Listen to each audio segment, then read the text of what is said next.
3월 5일 오후 4시 45분, 해리 리누드 힉스 중령은 메인주 키터리의 포츠머스 해군 조선소에서 USS 아티코의 갑판에 서 있었다.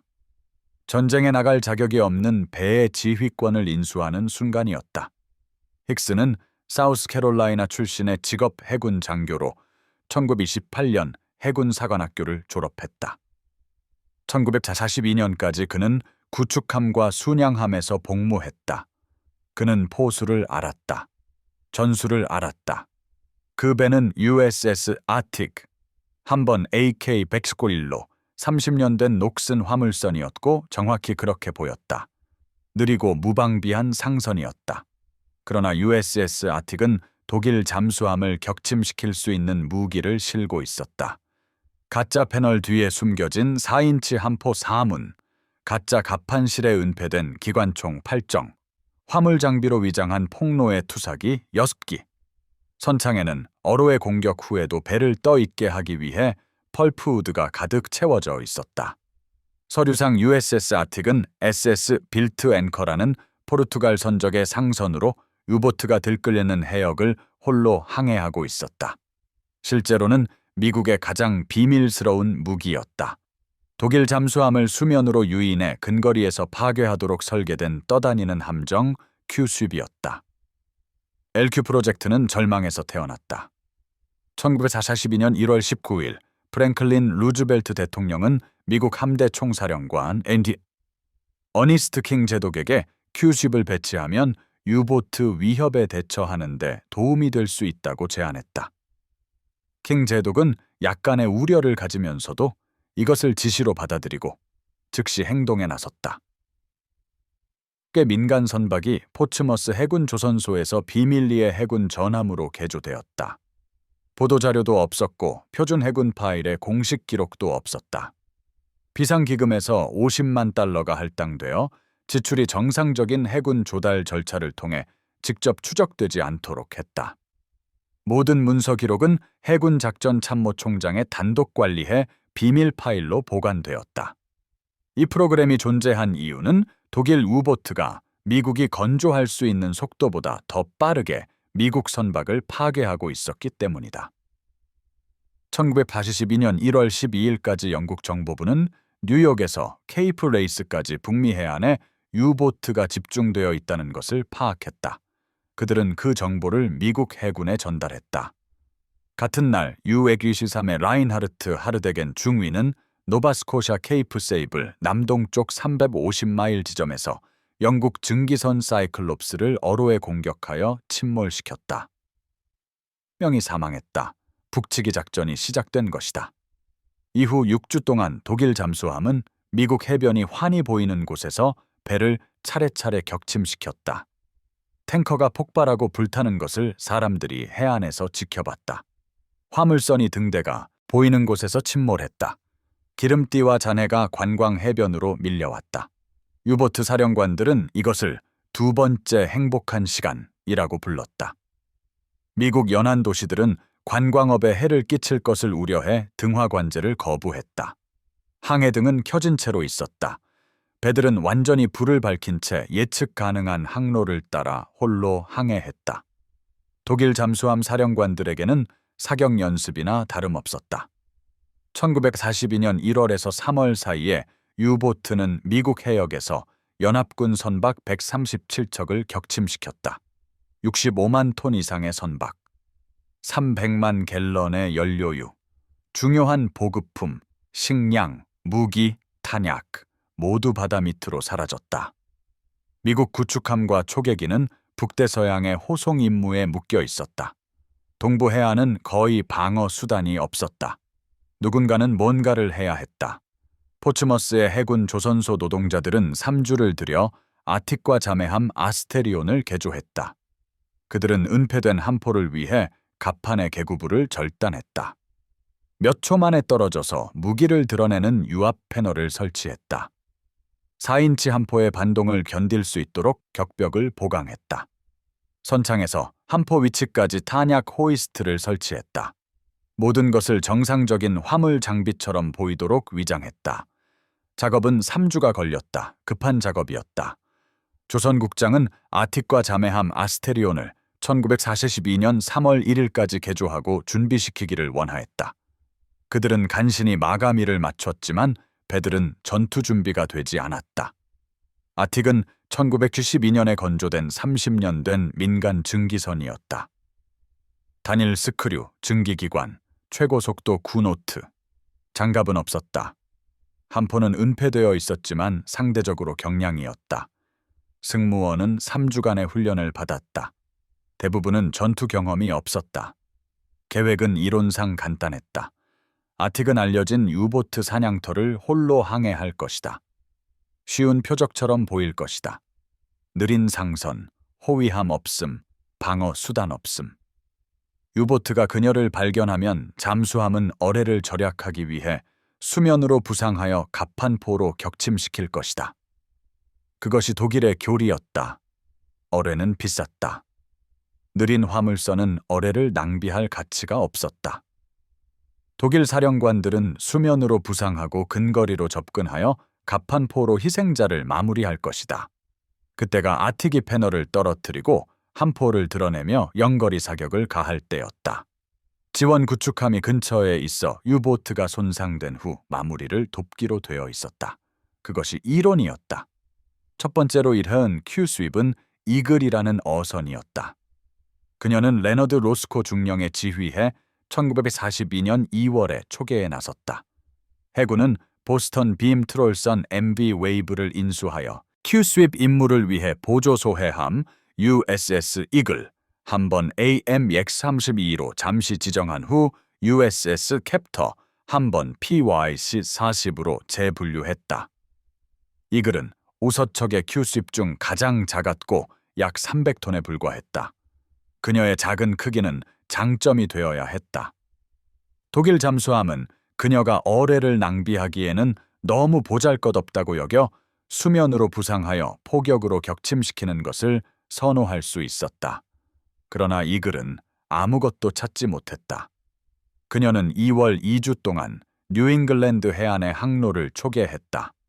유보트를 보지 못했고 표적을 만나지 못했으며 엔진 문제로 귀향했다. 해군은 3월에 그녀를 다시 보냈다. 같은 결과였다. 접촉 없음, 유보트 없음. 기계 고장이 노후 선박을 괴롭혔다. 4월까지 해군은 이글을 큐스윕으로 포기했다.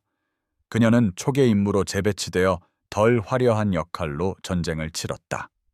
두 번째 시도는 아틱의 쌍둥이 자매인 USS 아스테리온이었다. 조지 월터 레그웬 중령이 지휘를 맡았다.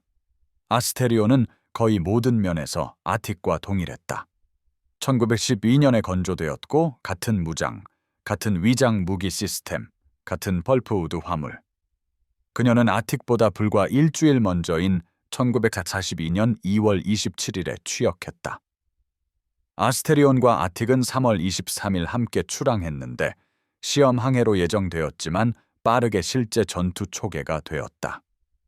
두 척의 배는 5일 항해 후 한 척이 다른 한 척보다 약 480마일 남쪽에 있도록 항해하라는 명령을 받았다.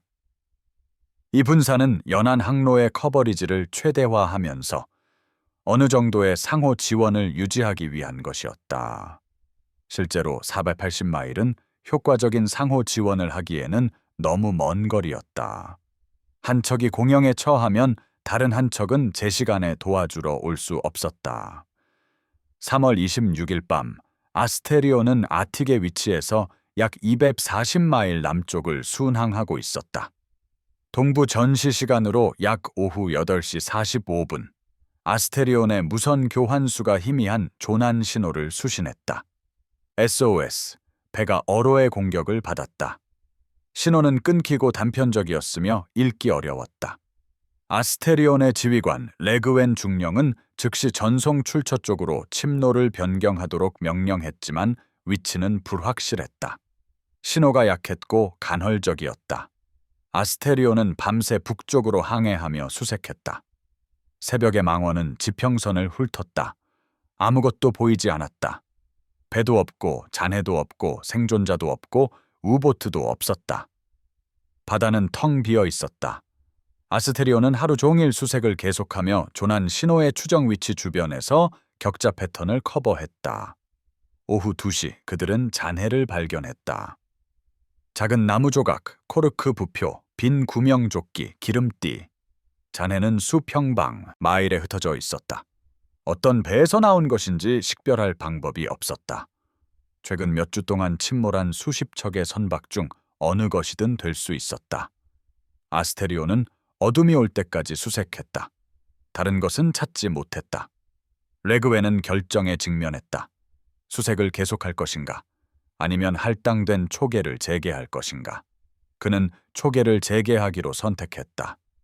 아스테리온은 우보트를 사냥하기로 되어 있었지 수색 구조 작전을 수행하는 것이 아니었다. 다른 배들이 그 임무를 처리할 수 있었다. 레그웨는 아스테리온을 할당된 지역으로 돌려보내고 4일 더 큐스윕 임무를 계속했다. 그녀는 유보트를 보지 못했고 표적을 만나지 못했다. 3월 30일 아스테리온은 귀향 명령을 받았다. 해군은 LQ 프로젝트가 작동하지 않는다는 것을 깨닫기 시작했다. 포츠머스로 돌아온 레그웨는 초계 보고서를 제출했다. 그는 조난 신호와 잔해를 언급했다. 정보 장교들은 그의 보고서를 다른 정보와 비교했다. 그들은 조난 신호가 아마도 USS 에이틱에서 온 것이라고 결론지었다.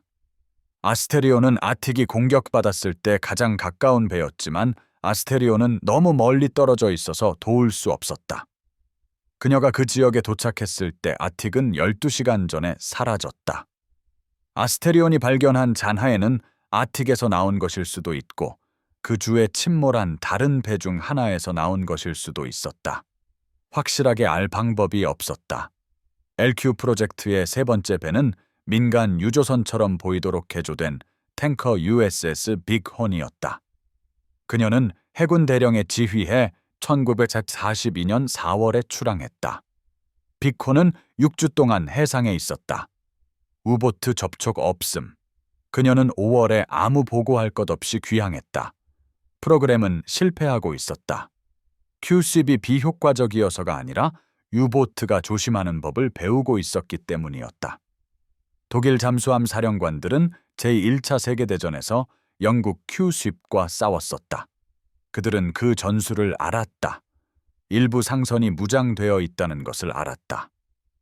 1942년 3월까지 독일 정보부는 모든 유보트 사령관에게 호송로에서 혼자 항해하는 의심스러운 화물선을 조심하라고 경고했다. 해리 리누드 힉스 중령은 확률을 알고 있었다. 그는 프로그램에 대한 브리핑을 받았다.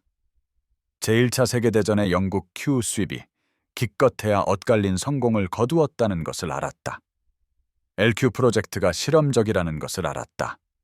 이전에 4번의 큐스윕 초계가 유보트 격침 제로를 기록했다는 것을 알았다. 아틱이 느리고 거의 무장되지 않았으며 취약하다는 것을 알았다. 그러나 힉스는 임무를 믿었다. 힉스는 켄터키에서 태어나 작은 마을에서 자랐고 1926년에 해군에 입대했다. 그는 사관 후보생 학교에 입학하기 전에 하사관으로 승진했다. 그는 구축함과 순양함에서 복무했다. 포수를 알았다. 전술을 알았다. 그는 승무원들을 3주 동안 은폐된 무기를 조작하는 방법, 패널을 떨어뜨리는 방법, 전투 조건에서 조준하는 방법, 마지막 순간까지 숨어있는 방법을 훈련시켰다. USS 아틱의 승무원은 140명으로 구성되었다. 장교, 하사관, 포수, 기관실 승무원, 갑판원. 대부분은 20대였고 일부는 10대였으며 몇몇은 30대였다. 그들은 미국의 모든 지역에서 왔다. 농촌 마을, 공업도시, 연안 지역사회. 일부는 수년간 해군에 있었다. 다른 이들은 진주만 공격 후에 입대했다.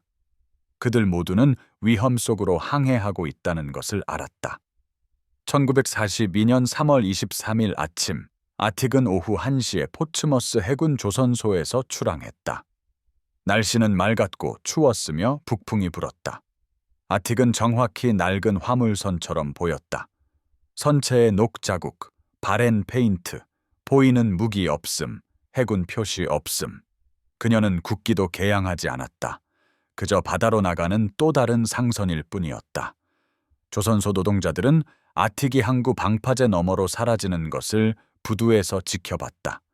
누구나 할 수 있는 것은 기다리는 것뿐이었다. 최종 교전은 1942년 3월 26일 밤에 일어났다. 아틱은 버지니아주 노퍽 동쪽 300마일 지점에서 홀로 순항하고 있었다. 바다는 보통이었고 하늘은 흐렸으며 시정이 제한적이었다. 오후 5시 U-23의 망권이 지평선에서 연기를 발견했다. 라인하르트 하르데겐 중위는 미국 연안으로의 두 번째 초계 중이었다. 그는 이미 이 임무에서 가부척의 배를 격침시켰다. 그의 승무원은 경험이 풍부했다. 그들은 3주 동안 사냥을 해왔다. 무엇을 찾아야 하는지 알았다. 라인하르트 하르데겐 중위는 1942년 29세였다. 1913년 3월 18일에 태어난 그는 원래 해군 비행사로 훈련받았지만 추락사고로 인한 부상으로 1939년 11월 우보트 부대로 오게 되었다. 그는 1941년 5월에 U-123의 지휘권을 맡았다. 1942년 3월까지 그는 미국 해역으로의 두 번째 초계 중이었고 독일의 가장 효과적인 잠수함 사령관 중 한 명임을 이미 입증했다. 1941년 12월 23일 U-123은 북치기 작전의 일부로 프랑스 로리앙을 출발했다. 유보트 함대 사령관 카를 데니츠 제독은 미국 연안에 대한 첫 번째 공격 물결을 위해 아서척의 X형 장거리 잠수함만을 선택했다. U-123, U-130, U-669, U-125, U-199. 이 보트들은 대서양을 횡단하고 미국 해안에서 몇 주 동안 작전하며 프랑스로 돌아갈 수 있는 항속거리를 가지고 있었다. 대부분의 독일 유보트는 그 여정을 할 수 없었다. IX형 보트는 더 크고 연료 용량이 더 많았으며 북대서양에서 작전하는 표준 VII형 잠수함보다 더 많은 어뢰를 운반할 수 있었다. 하르데겐의 임무는 뉴욕 항구 근처에 침투하여 가능한 한 많은 선박을 격침시키는 것이었다. 1942년 1월 12일 그는 노바스코샤 앞바다에서 영국 화물선 사이클롭스를 침몰시키며 예정보다 앞서 북치기 작전을 시작했다. 이후 3주 동안 그는 미국 연안을 따라 남쪽으로 이동하며 배를 차례차례 격침시켰다. 탱커, 화물선, 화물선박. 대부분은 홀로 항해하고 있었고 완전히 불을 밝히고 예측 가능한 항로를 따르고 있었다. 미국 연안 도시들은 등화 관제를 거부했다. 항해등은 켜진 채로 있었다. 유보트 사령관들에게는 거의 너무 쉬웠다. 하르데겐은 나중에 초계 일지에 미국인들이 얼마나 준비되어 있지 않았는지 믿을 수 없었다고 썼다. 전체 해안선이 카니발처럼 불을 밝히고 있었다. 배들은 연안 도시의 빛의 실루엣으로 나타났다. 첫 번째 초계에서 하르데겐은 총 53,000톤의 배 9척을 격침시켰다. 그는 1942년 2월 9일 로리앙으로 돌아왔고 기사 10자장을 수여받았다. 재정비와 보급 후 U-123은 3월 24일 두 번째 초계를 위해 출발했다. 하르데겐의 명령은 같았다. 미국 선박을 사냥하라. 가능한 모든 것을 격침시켜라. 작고 무방비한 표적에는 갑판포를 사용하여 어뢰를 절약하라. 탄약이나 연료가 부족해지면 귀환하라. U-123의 망권이 3월 26일 저녁에 아틱을 발견했을 때 하르데겐은 싼 간경으로 표적을 연구했다. 낡은 화물선, 단일 굴뚝, 느린 속도, 호위함 없음, 보이는 방어 무장 없음. 정확히 어뢰를 낭비할 가치가 없는 종류의 배였다. 하르데겐은 조건이 최적이 될 때까지 표적을 미행한 다음 수면으로 부상하여 공격하기로 결정했다. 표준 절차. 더 가치 있는 표적을 위해 어뢰를 절약하라. U-123은 잠수한 채로 아틱을 수 시간 동안 따라갔다. 시야에서 벗어나 있으면서 지켜보고 기다렸다. 오후 7시 37분 하르데겐은 명령을 내렸다. U-123이 수면으로 부상했다. 잠수함은 사격 위치로 이동했다. 거리 700야드. 하르데게는 G7에 어로에 한 발을 발사했다. 어로에는 함교 아래 좌현의 아틱을 명중시켰다. 폭발은 거대했다. 화물 창고에서 불이 일었다. 배는 좌현으로 약간 기울었다. 갑판에서 사람들이 뛰어다니는 것이 보였다. 우현에서 구명정이 내려졌다. 어로의 공격을 받은 정상적인 상선처럼 보였다. 배를 버리는 승무원, 무기 없음, 방어 없음, 또 다른 희생자일 뿐. 하르데게는 UAB-13을 아틱의 선미 주변으로 이동시켜 작업을 마무리했다. 그때 힉스가 명령을 내렸다. 유압 패널이 떨어졌다. 4인치 함포가 위치로 선회했다. 기관총 8정기 사격을 시작했다. 첫 번째 4인치 포탄은 U-113의 앞에 떨어져 거대한 물보라를 일으켰다. 두 번째 포탄은 편향이 빗나갔다. 세 번째는 높게 빗나갔다. 기관총 사격은 잠수함의 사령탑을 휩쓸었다. 한 발이 사령탑에서 당직을 서고 있던 견습사관 루디 홀처를 명중시켰다. 그는 가슴 부상으로 쓰러졌다. 하르데게는 즉시 반응했다. 전속력, 비상 잠수 절차. U-113의 디젤 엔진은 잠수함이 아틱에서 멀어지면서 검은 연기를 뿜어냈다. 포수들은 계속 사격했지만 표적은 빠르게 움직이고 있었고 좁은 단면을 보이고 있었다. 포탄들은 빗나갔다. U-113은 아틱이 치명타를 날릴 수 있기 전에 잠수했다. 하르데게는 엄청나게 운이 좋았다. 그는 파괴되기 몇 초 전이었다. 그의 잠수함은 기관총 사격을 받았다. 승무원 중 한 명이 죽어가고 있었지만 보트는 온전했다. 그는 여전히 싸울 수 있었다. U-1 중에서 선회하여 다른 각도에서 아틱에 접근했다. 하르데게는 두 번째 어뢰를 발사했다. 이것은 아틱의 기관실에 명중했다. 폭발은 보일러를 파괴했다. 증기와 연기가 선체에서 쏟아져 나왔다.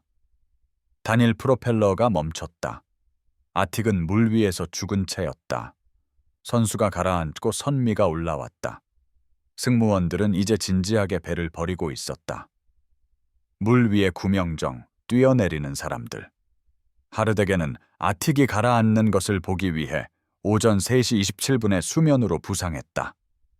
배는 여전히 떠 있었다. 완고하게 가라앉기를 거부했다. 펄프우드 화물이 어뢰 피해에도 불구하고 그녀를 부력 있게 유지하고 있었다. 오후 10시 50분, 아틱 내부에서 무언가가 폭발했다. 배가 폭발했다. 밤하늘을 밝히는 거대한 폭발. 파편이 수백 피트 공중으로 날아갔다. 불길이 가라앉았을 때 USS 아틱은 사라졌다. 잔해와 기름 외에는 아무것도 남지 않았다. 141명 사망, 전체 승무원. 생존자 없음. 구명정들이 물 위에 있었지만 폭발 직후 심한 폭풍이 불어왔다. 폭풍은 폭발에서 살아남은 사람들을 죽였다. 하르데게는 10분 후 루디 홀처 견습사관을 해상에서 매장했다. 독일 측 사상자 1명, 미국 측 사상자 141명. U-113은 그 지역을 떠나 사냥을 계속했다. 첫 번째 수색 항공기가 아틱의 마지막 보고 위치에 오전 8시에 도착했다. 제1폭격사령부의 미 육군 항공대 폭격기였다. 조종사는 4시간 동안 격자 패턴으로 비행했다. 아무것도 찾지 못했다. 잔해 없음, 생존자 없음, 기름띠 없음. 폭풍이 모든 것을 수 마일의 바다에 흩어놓았다. 시정이 나빴다. 백파는 파편을 발견하는 것을 거의 불가능하게 만들었다. 1928년에 취역한 클램슨급 구축함 USS 노아가 해럴드 그로던 포드 중령에 지휘해 현장으로 향했다. 노아는 동부 해안에서 사용 가능한 몇 안 되는 구축함 중 하나였다. 대부분은 북대서양의 호송 호위 임무에 배정되어 있었다. 노아는 12시간 동안 수색했고 아틱이 조난 신호를 전송한 지역을 체계적으로 커버했다. 승무원들은 작은 파편들을 발견했다. 구명조끼, 나무 판자, 코르크 부표. USS 아틱에서 나온 것으로 확실하게 식별할 수 있는 것은 아무것도 없었다. 배는 그저 해체되어 버렸다. AT 투심으로 지정된 함대 예인선 USS 사가모어는 그 지역에 도달하려 했지만 거친 바다에 의해 되돌아갔다. 대서양은 3월 말에 악명 높게 위험했다. 폭풍 시스템이 정기적으로 통과했다. 풍속은 40노트를 초과했다. 파도는 비트로 치솟았다. 예인선 같은 작은 선박은 그러한 조건에서 안전하게 작동할 수 없었다. 3월 30일, 침몰 3일 후 초계 항공기가 공격 현장에서 남쪽으로 약 80마일 떨어진 곳에서 빈 구명정을 발견했다. 보트들은 폭풍에 의해 항로에서 벗어났다. 그것들은 비어 있었다. 시체 없음, 보급품 없음, 그것들을 발진시킨 사람들에게 무슨 일이 일어났는지에 대한 표시 없음. 구명정들은 USS 아틱의 식별 번호로 표시되어 있었다. 그것이 회수된 유일한 물리적 증거였다. 141명의 사람들은 그저 사라졌다. 대서양에 삼켜졌다. 당시 미 해군에서 아무도 깨닫지 못한 것은 독일인들이 정확히 무슨 일이 있었는지 알고 있었다는 것이다. 1942년 4월 9일 베를린 라디오가 메시지를 방송했다. 최고사령부는 오늘 3,000톤의 큐보트가 포병으로 수면에서 일부 싸우고 폭탄과 어뢰로 물 아래에서 일부 싸운 전투 후 어뢰에 의해 침몰되었다라고 말했다. 독일인들은 LQ 프로젝트에 대해 알고 있었다. 그들은 미국인들이 큐쉽을 사용하고 있다는 것을 알았다. 그들은 USS 아틱이 상선이 아니라는 것을 알았다. 독일 정보부는 프로그램을 추적하고 있었다. 유보트 사령관들은 홀로 작전하는 무장 상선을 조심하라는 경고를 받았다. 기습의 요소는 사라졌다. 미국 함대 총사령관 어니스트 킹 제독은 격분했다. LQ 프로젝트는 루즈벨트의 큐쉽 사용 제안에 대한 그의 대응이었다. 프로그램은 50만 달러, 5서척의 개조 선박, 수개월의 훈련, 완전한 작전 보안을 소비했고 유보트 격침 제로를 기록했다. 더 나쁜 것은 USS 아틱이 첫 초계에서 전원과 함께 침몰했다는 것이다. 독일인들은 세계의 격침을 방송했다.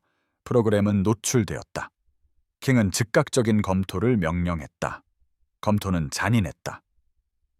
유보트를 쫓기에 너무 느렸고 수상 교전을 하기에 너무 가볍게 무장되었으며 어뢰에 너무 취약했다.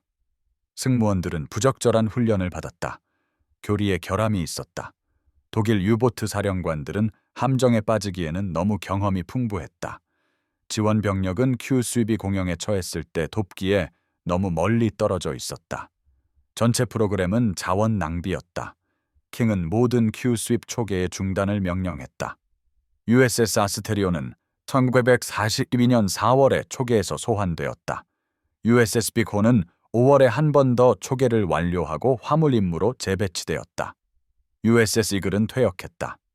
USS 캡터는 태평양으로 보내져 초계함으로 복무했지만 적 잠수함과 교전한 적은 없었다.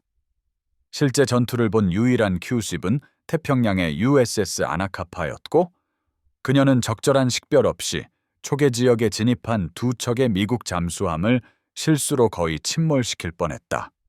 1942년 8월까지 LQ 프로젝트는 끝났다. 그러자 독일인들은 이상한 것을 알아차리기 시작했다. 1942년 5월에 유보트 손실이 증가하기 시작했다. 3척의 잠수함이 미국 해역에서 침몰했다. 6월에는 5척이 더 침몰했다. 7월에는 7척의 잠수함이 파괴되었다. 격침은 큐쉽에서 나온 것이 아니었다. 구축함 호위함, 초계기, 개선된 호송 전술에서 나왔다. 미국 해군은 배웠다. 호송대가 조직되었다. 항공 커버리지가 확장되었다. 새로운 레이더 시스템이 배치되었다. 폭로해가 개선되었다. 대잠전을 위해 특별히 구축함 호위함이 건조되었다. 효과가 있었던 전술은 큐쉽이 아니었다. 적절한 장비와 훈련을 갖춘 조정된 공중 및 해상 초계였다.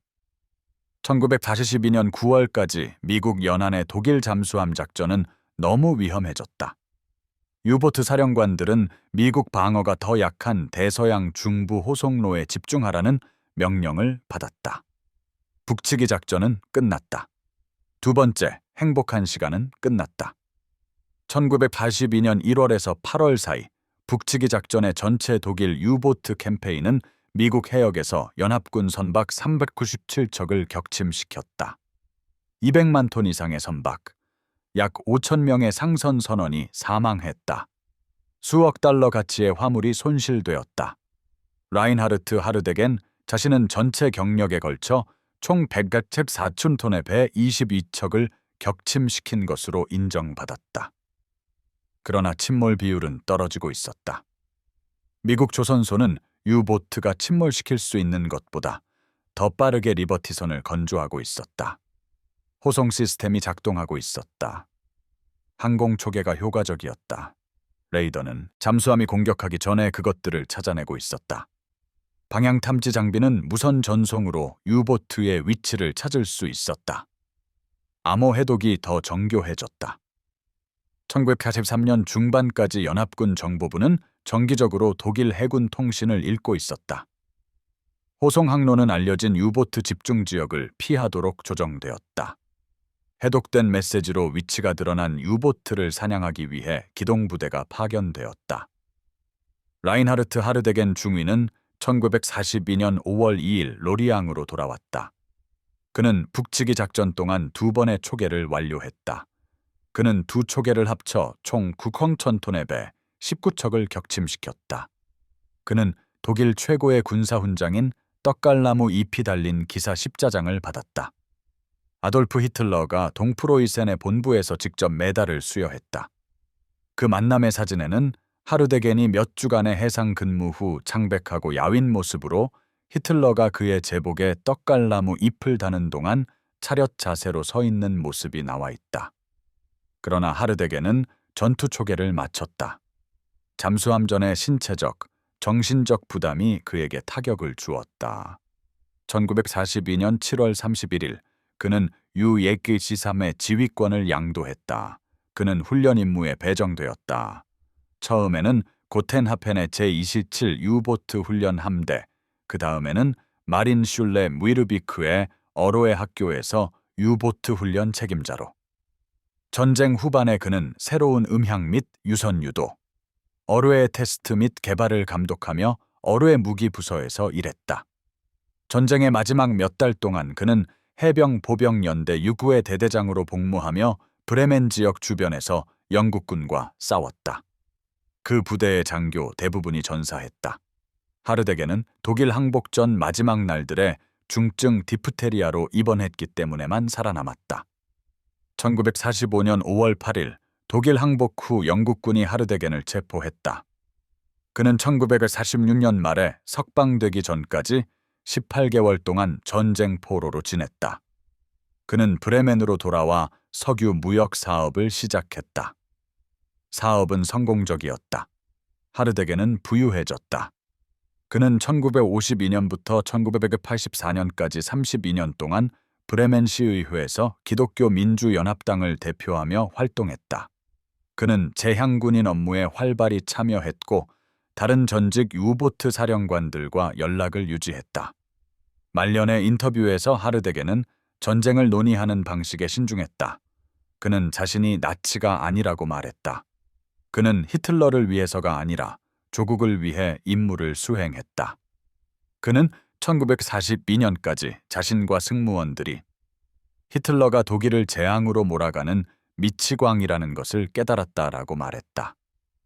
그는 나치 잔악 행위의 일부 측면에 대해 회의적인 태도를 표명했지만 역사학자들은 그가 최악의 범죄가 저질러진 동부 전선에서 복무한 적이 없고 훈련기지에 격리되어 있었다고 지적한다. 자신이 죽인 상선 선원들에 대해 물었을 때 하르데겐은 가능할 때 생존자들을 돕기 위해 노력했다고 주장했다. 그는 구명정의 식량과 항해 방향을 제공했다고 주장했다. 그는 중립국 배들에게 생존자들을 구조하도록 명령했다. 그는 잠수함전에서도 명예롭게 싸우는 것을 믿었다. 역사적 기록은 이러한 주장을 부분적으로 뒷받침한다. 하르데겐이 격침시킨 여러 배의 생존자들은 유보트가 수면으로 부상했고 사령관이 그들을 가장 가까운 육지나 항로 쪽으로 안내했다고 보고했다.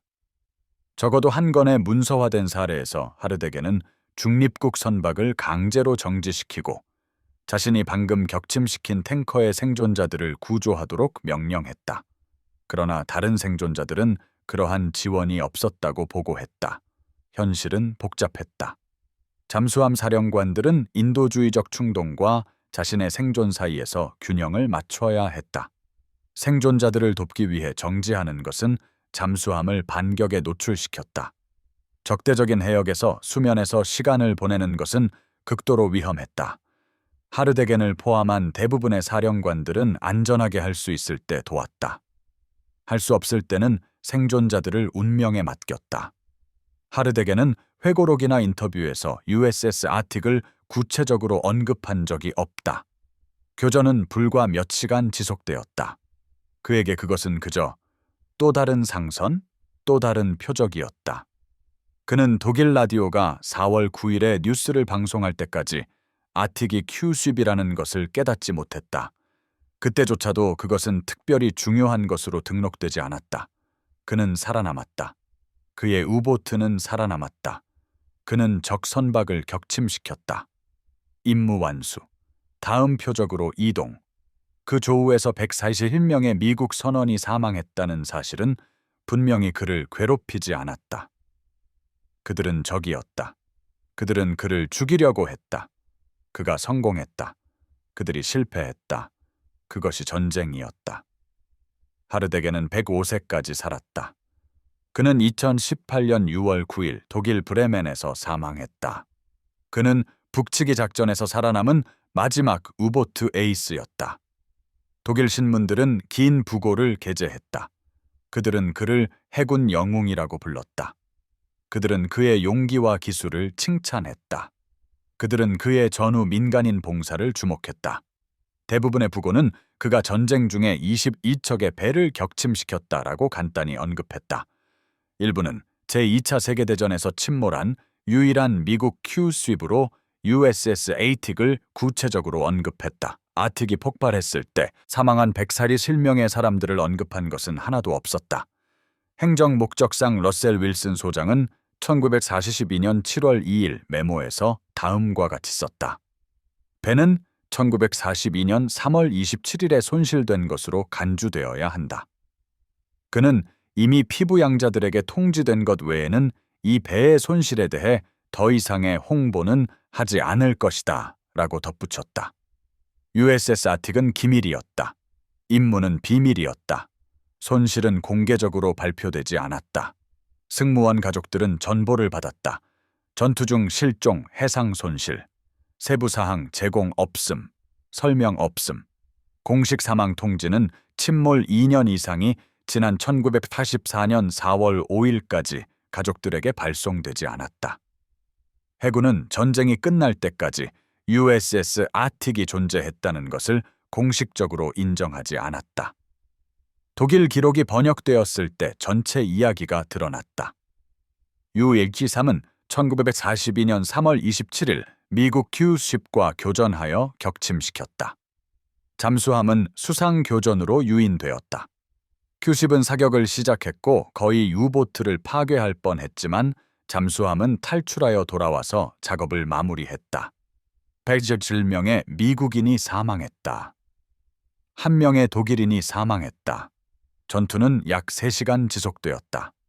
전쟁 중 해군 작전 참모총장이 비밀 파일에 보관한 기록을 바탕으로 전쟁 후 작성된 LQ 프로젝트에 대한 공식 미 해군 역사는 정직했다. 큐십 프로그램은 실패였다. 개념에 결함이 있었다. 실행이 나빴다. 결과가 없었다. 유보트 격침 제로.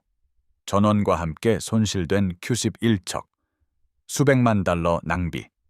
분석은 큐십 전술을 다시는 사용하지 말아야 한다고 권고했다. 현대 잠수함은 너무 빠르고 너무 잘 무장되어 있었다. 수상함은 경쟁할 수 없었다. 유일하게 효과적인 대잠 무기는 항공기, 소나와 폭로해를 갖춘 구축함, 호송 호위함이었다. 큐쉽은 제1차 세계대전에 속했다. 그들은 현대 해전에서 자리가 없었다. 근본적인 문제는 큐쉽이 잠수함이 수면으로 부상하여 함포 사거리로 접근하기를 요구했다는 것이다. 그 전술은 잠수함이 배터리 용량이 제한적이고 대부분의 시간을 수면에서 보냈던 제1차 세계대전에서는 효과가 있었다. 그러나 제2차 세계대전까지 잠수함은 더 나은 디젤 엔진, 더 큰 배터리를 갖추고 장기간 잠수 상태를 유지할 수 있었다. 더 중요한 것은 독일 잠수함 사령관들이 이전 전쟁의 영국 큐쉽 전술을 연구했다는 것이다. 그들은 찾아야 할 징후를 알았다. 위험한 해역에서 홀로 항해하는 바에 호위함 없음, 민간 선박치고는 의심스러울 정도로 좋은 상태, 너무 규율이 잡힌 것처럼 보이는 승무원, 비정상적인 조종 특성. 1942년까지 독일 상설 명령은 사령관들에게 잠재적 큐십을 조심하라고 명시적으로 경고했다. 의심스러울 때는 어뢰로 최대 사거리에서 공격하라. 수면으로 부상하지 마라. 함포 사거리로 접근하지 마라. 적에게 당신을 놀래킬 기회를 주지 마라. 하르데게는 아틱과 교전했을 때 그러한 상설 명령을 위반했다. 그는 수면으로 부상했다. 700야드로 접근했다. 가판포를 사용할 계획이었고 그 결정으로 거의 자신의 생명과 보트를 잃을 뻔했다. 아틱이 U-193을 손상시키고 승무원 1명을 죽였다라는 사실은 큐십 개념이 적어도 이론상으로는 효과가 있을 수 있다는 것을 증명했다. 그러나 손상된 잠수함 한 척은 명의 훈련된 선원과 전체 배의 손실만큼 가치가 없었다. 수학은 잔인했다. LQ 프로젝트는 다른 곳에서 더 효과적으로 사용될 수 있었던 자원을 소비했다. 우서척의 배는 총 500명 이상의 승무원이 필요했다. 그 선원들은 구축함 호위함이나 초계정에 배치될 수 있었다. 우서척의 배는 연료, 탄약, 보급품, 유지보수, 항구시설이 필요했다. 그 모든 자원은 1942년 초에 다른 목적으로 절실히 필요했다. LQ 프로젝트에 지출된 50만 달러는 다른 대잠 프로그램의 자금을 지원할 수 있었다. 개선된 폭로에 더 나은 소나 장비, 추가 초계기, 호위함 승무원 훈련. 그러한 투자 중 어느 것이든 큐쉽보다 더 나은 결과를 낳았을 것이다. 해리 리누드 힉스 중령은 발견되지 않았다. 그의 시신은 회수되지 않았다. 승무원 중 누구도 회수되지 않았다. USS 에이틱을 파괴한 폭발은 아무것도 남기지 않았다. 유해 없음, 개인 물품 없음, 수마일의 바다에 흩어진 잔해만. 해군은 힉스와 그의 전체 승무원을 1942년 3월 27일 전투 중 사망으로 분류했다. 그들은 다양한 군사묘지의 실종자 명판에 기념되고 있다. 그들의 이름은 돌에 새겨져 있지만 묘가 없다.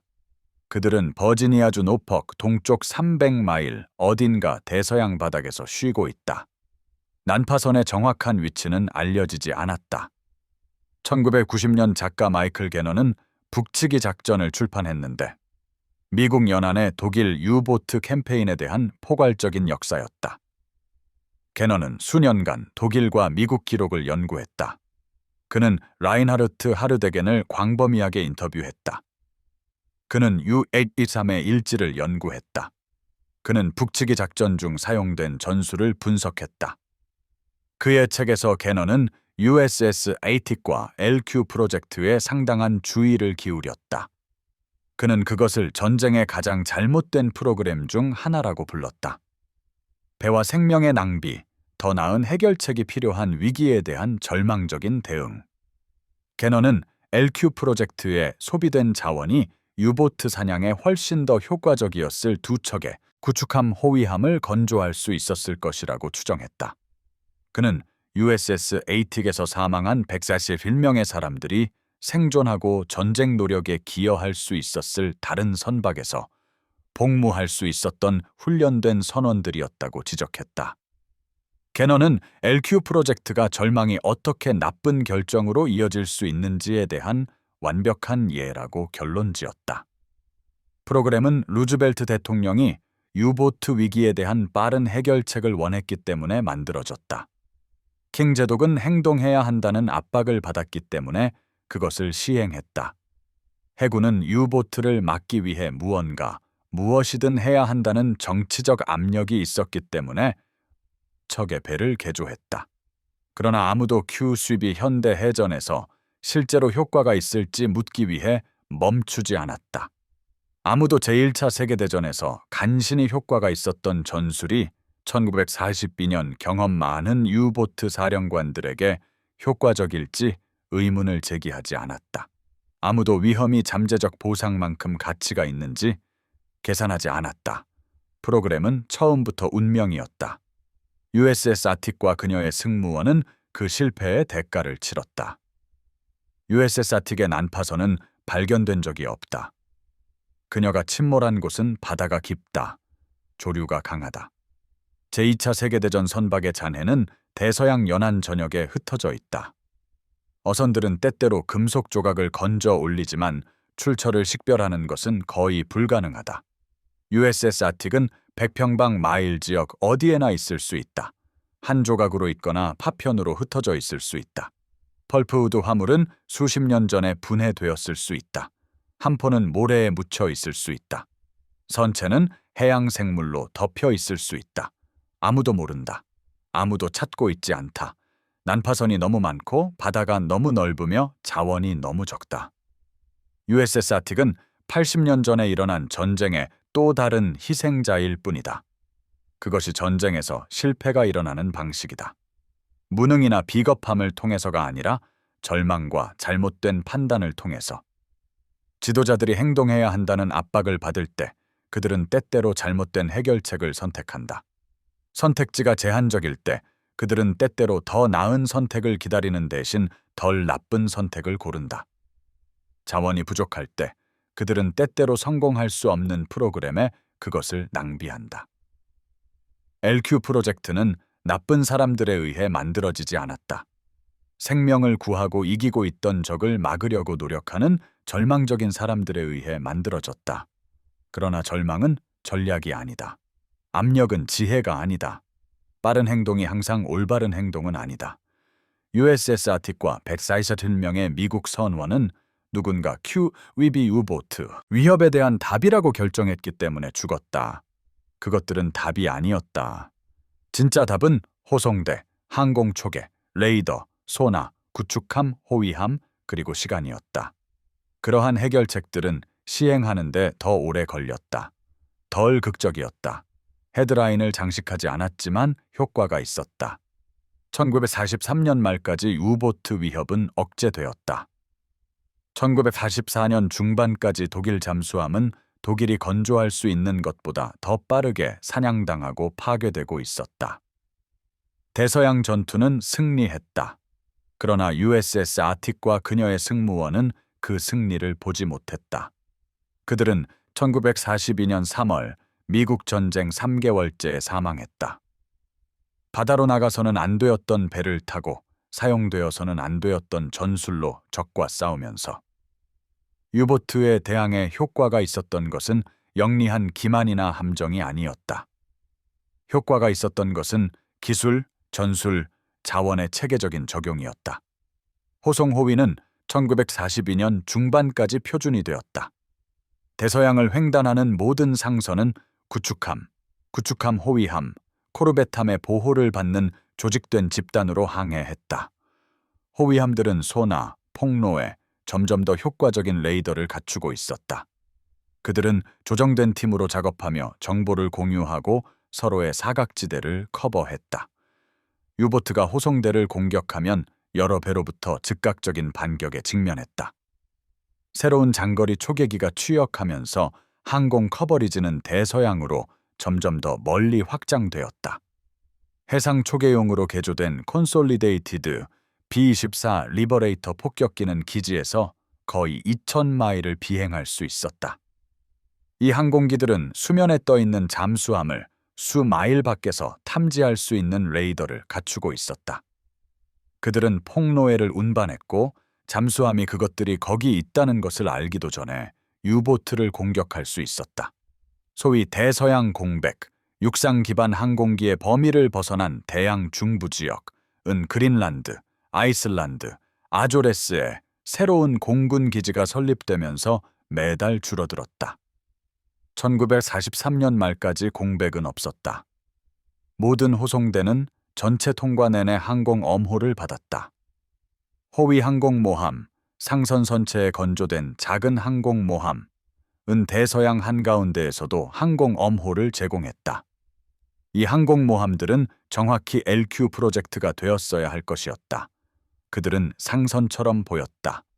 호송대와 함께 항해했다. 그러나 유보트를 수상 포격전으로 속이려고 시도하는 대신 위에서 잠수함을 사냥할 수 있는 항공기를 제공했다. 호위 항공모함은 효과가 있었다. 그들은 유보트를 격침시켰다. 호송대를 보호했다. 그들에게 투자된 모든 달러만큼 가치가 있었다. 기술은 빠르게 개선되었다. 소나가 더 정확해졌다. 폭로해가 더 강력해졌다. 해지호그와 스퀴드 대잠 박격포는 공격하는 배의 앞쪽으로 폭약 패턴을 발사하여 명중 가능성을 높일 수 있었다. 레이더는 잠망경과 심지어 잠수함 스노클까지 탐지할 수 있는 수준으로 개선되었다. 방향 탐지 장비는 무선 전송으로 유보트의 위치를 찾을 수 있었다. 암호 해독이 더 정교해졌다. 1983년 중반까지 연합군 정보부는 정기적으로 독일 해군 통신을 읽고 있었다. 호송 항로는 알려진 유보트 집중 지역을 피하도록 조정되었다. 해독된 메시지로 위치가 드러난 유보트를 사냥하기 위해 기동부대가 파견되었다. 훈련이 극적으로 개선되었다. 새로운 구축함 호위함 승무원들은 대잠 전술을 배우며 특수학교에서 몇 달을 보냈다. 그들은 공격 기동을 연습했다. 유보트 행동을 연구했다. 팀으로 일하는 법을 배웠다. 1944년까지 미국과 영국 호위함 승무원들은 자신의 업무를 속속들이 아는 고도로 숙련된 전문가들이었다. 산업 생산이 독일 잠수함 부대를 압도했다. 미국 조선소는 유보트가 침몰시킬 수 있는 것보다 더 빠르게 리버티선을 건조했다. 1942년 미국은 500만 톤 이상의 상선을 진수했다. 1943년에는 1900만 톤 이상. 1944년까지 생산율은 유보트가 파괴할 수 있는 모든 것을 초과했다. 1942년 최고 효율성의 정점에서도 유보트는 연간 800만 톤 미만을 격침시켰다. 그 숫자는 독일에게 지속 불가능했다. 아마도 가장 중요한 것은 연합군이 포기하지 않았다는 것이다. 전술이 실패하면 그들은 새로운 전술을 시도했다. 기술이 부적절하다고 판명되면 그들은 더 나은 기술을 개발했다. 훈련이 불충분하면 훈련을 개선했다. 자원이 부족하면 더 많은 자원을 건조했다. 대서양 전쟁은 끊임없는 체계적인 개선을 통해 승리했다. LQ 프로젝트는 반대 접근법을 대표했다. 입증되지 않은 개념에 대한 절망적인 도박이었다. 제1차 세계대전의 구식 전술에 의존했다. 더 효과적으로 사용될 수 있었던 자원을 낭비했다. 전투 준비가 되지 않은 배에 사람들을 바다로 보냈다. 그리고 실패했을 때 프로그램은 올바른 교훈을 배우지 않고 조용히 포기되었다. 올바른 교훈은 Q-수비 효과가 없다는 것이 아니었다. 올바른 교훈은 속임수가 전쟁에서 이기지 못한다는 것이었다. 입증된 방법의 꾸준한 적용이 전쟁에서 이긴다. 기술, 훈련, 자원, 결의가 전쟁에서 이긴다. USS 아틱은 141명의 생명을 대가로 그 교훈을 증명했다. 이 이야기가 의미 있었다면 잠시 시간을 내어 이 비디오의 좋아요를 누르고 우리 채널을 구독해주세요. 우리는 제2차 세계대전에 잊혀진 이야기들을 여러분께 전하기 위해 열심히 일합니다. 교과서가 건너뛰는 이야기들, 공식 역사가 무시하는 임무들, 인정받지 못하고 복무하고 사망한 배와 선원들, 이러한 이야기들은 중요합니다. 왜냐하면 전쟁이 우리가 축하하는 승리에 관한 것만은 아니라는 것을 상기시켜주기 때문입니다. 전쟁은 또한 우리가 배운 실패, 우리가 인정하는 실수, 효과가 없었던 해결책을 추구하다 잃어버린 생명에 관한 것입니다. USS 아틱은 고통스러운 진실을 대표합니다. 때때로 용기는 충분하지 않습니다. 때때로 결의는 충분하지 않습니다. 때때로 최선의 의도조차도 비극으로 이어집니다. US 아틱에 탑승한 144명의 사람들은 용감했습니다. 그들은 임무가 위험하다는 것을 알았습니다. 그들은 어쨌든 갔습니다. 그들은 준비되지 않은 배에서 성공할 수 없는 계획을 실행하며 그들이 죽은 지 3개월 후에 취소된 프로그램에서 죽는 것보다 더 나은 대우를 받을 자격이 있었습니다. 그들의 이름은 추모벽에 새겨져 있지만 그들의 이야기는 수십 년 동안 기밀이었습니다. 대부분의 미국인들은 USS 에이틱에 대해 들어본 적이 없습니다. 대부분의 역사학자들은 LQ 프로젝트를 언급하지 않습니다. 프로그램은 당혹스러운 것, 실패, 해군이 잊고 싶어 하는 무언가였습니다. 곤트습니다. 그러나 실패를 잊는 것은 우리가 그것을 반복할 위험이 있다는 것을 의미합니다. USS 아틱을 기억하는 것은 전쟁이 절망적인 도박이 아니라 신중한 계획, 적절한 장비, 현실적인 전술, 무언가가 효과가 없을 때 인정하려는 의지에 의해 승리한다는 것을 기억하는 것을 의미합니다. 미국은 해군이 결국 LQ 프로젝트 같은 실패한 프로그램을 포기하고 실제로 효과가 있는 해결책에 집중했기 때문에 대서양 전투에서 승리했습니다. 그 교훈은 140명의 생명을 희생시켰습니다. 우리는 그들을 잊어서는 안 됩니다. 시청해 주셔서 감사합니다. 어디서 시청하고 계신지 아래에 댓글을 남겨주세요. 우리 커뮤니티는 전 세계 곳곳의 역사 애호가들을 포함하고 있으며 우리는 여러분 한 분 한 분을 감사히 여깁니다.